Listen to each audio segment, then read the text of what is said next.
اور تمہارے بال فلمی ایکٹروں کو دیکھتے ہو کہ جیسے وہ بال کٹوا رہے ہیں ویسے تم بھی کٹوا رہے ہو، جیسے وہ کپڑے پہن رہے ہیں ویسے تم بھی پہن رہے ہو، سور کی طرح جو کھڑے ہوتے ہیں نا اوپر کو بال، آج کل کا نوجوان وہ بال کٹوا رہا ہے۔ کئی نوجوانوں کو میں نے دیکھا، ان سے کہا تو ان کو وہ بات بری لگ گئی، لگنے دو، لیکن حقیقت یہی ہے کہ تم جو بال کھڑے کھڑے کٹواتے ہو نا سور کی طرح لگتے ہیں۔ لیکن آج تم نے فلمی ایکٹروں کو فالو کرنا شروع کر دیا ہے، آج بھی تمہارے پاس وقت ہے، آج بھی مدینے والے آقا کو فالو کرو، تم یہاں بھی کامیاب رہو گے اور وہاں بھی۔ حضرت سیدنا یحییٰ رحمۃ اللہ علیہ فرماتے ہیں کہ ایک بزرگ تھے جو زمانے کے مشہور اولیاء کرام میں سے تھے، وہ بہت عبادت گزار شخص تھے۔ انہوں نے مجھے بتایا کہ ایک مرتبہ میں رات کے پچھلے پہر تہجد کے لیے مسجد میں گیا، اللہ پاک نے جتنی توفیق دی اتنی دیر میں نے نماز پڑھی اور ذکر کیا، پھر مجھ پر نیند کا غلبہ ہو گیا۔ میں نے خواب دیکھا کہ ایک قافلہ مسجد میں آیا، اہل قافلہ کے چہرے نہایت حسین و جمیل اور نورانی ہیں۔ میں نے جان لیا کہ یہ انسان تو نہیں ہے بلکہ کوئی اور مخلوق ہے۔ ان کے ہاتھوں میں تھال ہیں جن میں عمدہ آٹے کی برف کی طرح سفید روٹیاں ہیں، ہر روٹی پر انگوروں کی طرح چھوٹے چھوٹے قیمتی موتی ہیں۔ اہل قافلہ میری طرف متوجہ ہوئے اور کہنے لگے یہ روٹیاں کھا لو۔ میں نے کہا میرا روزہ ہے، تو وہ کہنے لگے یہ مسجد جس کا گھر ہے اس نے حکم دیا ہے کہ تم یہ کھانا کھا لو۔ میں نے کھانا شروع کر دیا کہ جب میرا مالک حقیقی عز و جل مجھے حکم دے رہا ہے تو پھر میں کیوں نہ کھاؤں۔ کھانے کے بعد میں نے وہ موتی اٹھانا چاہے تو مجھے کہا گیا انہیں چھوڑ دو، ہم تمہارے لیے ان کے بدلے ایسے درخت لگائیں گے کہ جن کے پھل ان موتیوں سے بہتر ہوں گے۔ میں نے کہا وہ درخت کہاں لگائے جائیں گے؟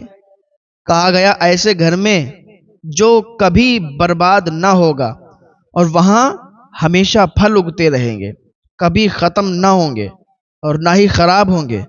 وہ ایسا ملک ہے جو کبھی منقطع نہیں ہوگا، وہاں ایسے کپڑے ہوں گے جو کبھی پرانے نہیں ہوں گے۔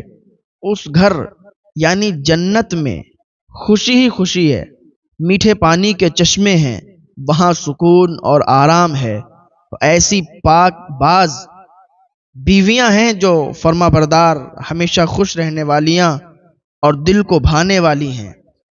وہ نہ تو کبھی ناراض ہوں گی اور نہ ہی ناراض کریں گی۔ لہذا دنیا میں جتنا ہو سکے تم نیک اعمال کی کثرت کرو۔ یہ دنیا تو نیند کی مانند ہے کہ آنکھ کھلتے ہی رخصت ہو جائے گی، تو لہذا اس میں جتنا ہو سکے عمل کرو اور جلدی سے جنت کی طرف آ جاؤ جہاں دائمی نعمتیں ہیں۔ وہ جنت کا ذکر کر رہے تھے، پھر میری آنکھ کھل گئی، لیکن ابھی تک میرے ذہن میں وہ خواب سمایا ہوا تھا اور میں جلدی جلدی اس گھر یعنی جنت میں پہنچنا چاہتا تھا جس کا مجھ سے وعدہ کیا گیا۔ حضرت سیدنا یحییٰ رحمۃ اللہ علیہ فرماتے ہیں کہ اس کے بعد ان بزرگ نے تقریباً 15 دن وہ بزرگ زندہ رہے، پھر آپ رحمۃ اللہ علیہ کا انتقال ہو گیا۔ جس رات انتقال ہوا میں نے اسی رات ان کو خواب میں دیکھا، مجھ سے فرمانے لگے کیا تم ان درختوں کے پھلوں کو دیکھ کر متعجب ہو رہے ہیں کہ ان میں کیسے کیسے پھل لگے ہوئے ہیں؟ میں نے پوچھا تمہارے لیے جو درخت جنت میں لگائے گئے ہیں ان میں کس طرح کے پھل ہیں؟ آپ رحمۃ اللہ علیہ نے فرمایا وہ تو ایسے پھل ہیں کہ جن کی تعریف بیان نہیں کی جا سکتی۔ خدا عز و جل کی قسم، جب کوئی اللہ عز و جل کا مہمان بنتا ہے تو وہ پاک پروردگار عز و جل اس کو ایسی ایسی نعمتیں عطا فرماتا ہے جن کے اوصاف بیان نہیں ہو سکتے۔ اس کے کرم کی کوئی انتہا نہیں، وہ اپنے بندوں پر بے انتہا کرم فرماتا ہے۔ اللہ عز و جل ہم گناہ گاروں پر بھی اپنا خصوصی کرم فرمائے اور ہمیں بھی اپنے حبیب مکرم صلی اللہ تعالی علیہ وسلم کے ساتھ جنت الفردوس میں جگہ عطا فرمائے، آمین۔ چھپ چھپ کے جہاں سے کہ نہیں دیکھ سکوں میں، چھپ چھپ کے جہاں سے کہ نہیں دیکھ سکوں میں، جنت میں مجھے ایسی جگہ میرے خدا دے۔ اللہ پاک کی بارگاہ میں دعا ہے اللہ تعالی ہم سب کو نیک عمل کرنے کی توفیق عطا فرمائے۔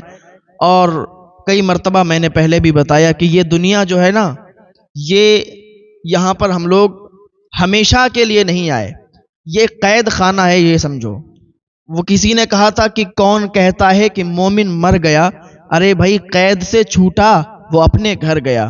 یہ دنیا ہم لوگوں کے لیے سمجھو قید خانہ ہے، اور ہم لوگ یہاں پر ایک اگزام دے رہے ہیں، اللہ تعالیٰ نے امتحان کے لیے بھیجا ہوا ہے، اور ہم سب کا امتحان ہو رہا ہے، اور کون اس امتحان میں پاس ہوتا ہے وہ تو آپ کو آگے چل کے پتہ چلے گا۔ اور ہماری زندگی کوئی زیادہ بڑی زندگی نہیں ہے، 80-90 سال اس ٹائم اگر کوئی جی لیتا ہے تو بڑی بات ہے، ورنہ بہتوں کی موتیں ایسے ہی ہو جاتی ہیں، بہت لوگوں کی جو ہے جوانی پر ہی، بہت لوگوں کی بچپن میں ہی، اور بہت کم لوگ ہوتے ہیں جو 80-90 تک پہنچتے ہیں۔ تو اس دنیا میں ہم رہ رہے ہیں، اللہ کی عبادت کریں، اللہ تعالیٰ کی جتنی عبادت کریں گے اتنا ہی بہتر ہے، اور توبہ کرتے رہا کریں اللہ پاک کی بارگاہ میں۔ اللہ تعالیٰ ہم سب کو نیک عمل کرنے کی توفیق عطا فرمائے، اللہ پاک ہم سب کو گناہوں سے بچنے کی توفیق عطا فرمائے۔ ہم سب کا یہ رویہ بن جانا چاہیے کہ ہم اٹھیں بھی تو حضور پر درود پڑھتے ہوئے، ہم چلیں بھی تو حضور پر درود پڑھیں، ہم سونے جائیں تو حضور پر درود پڑھیں، ہمارے دن اور ہماری راتیں حضور پاک صلی اللہ تعالی علیہ وسلم پر درود پڑھتے پڑھتے گزر جائیں، ہماری زندگی حضور پر درود پڑھتے گزرے، نیک عمل کرتے ہوئے گزرے، تو جب ہم یہاں سے جائیں گے، جب دنیا سے ہمارا انتقال ہوگا تو قبر میں جب پہنچیں گے تو فرشتے استقبال کے لیے کھڑے ہوں گے۔ ہاں، تو ہماری زندگی حضور کے بتائے ہوئے طریقے پر اگر ہم گزاریں گے تب ہماری بہت